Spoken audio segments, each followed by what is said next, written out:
So our first step is to remove the 3 screws underneath the steering wheel and the column. They are T20 torque bit screws. They're a little bit of a pain to get out, but just keep fighting with it, you'll get them.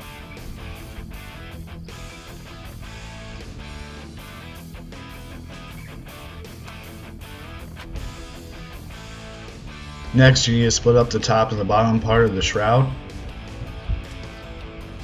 There's a couple built-in like snap clips that hold it together.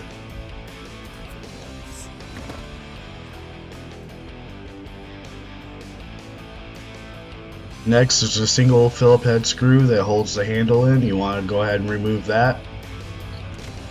I forgot to get this on camera.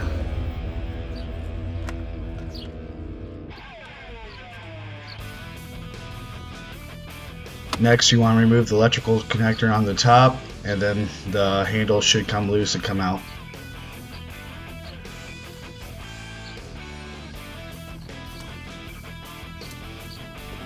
Now we just do the opposite of what we just did. Now we just get the new turning signal handle and we put the electrical connector back on it, and we'll snap it in place and put that Phillips screw back in.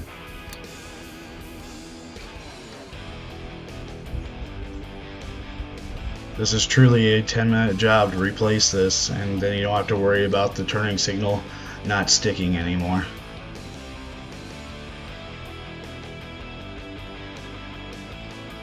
And this is super common on these early 2000s Dodge cars.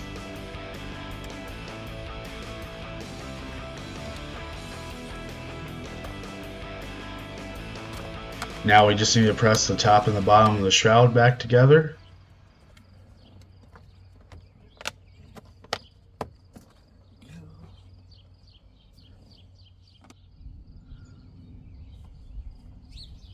And install our 3 Torx bits back into the bottom of the column. This is also a pain to do, but just keep at it, you'll get it.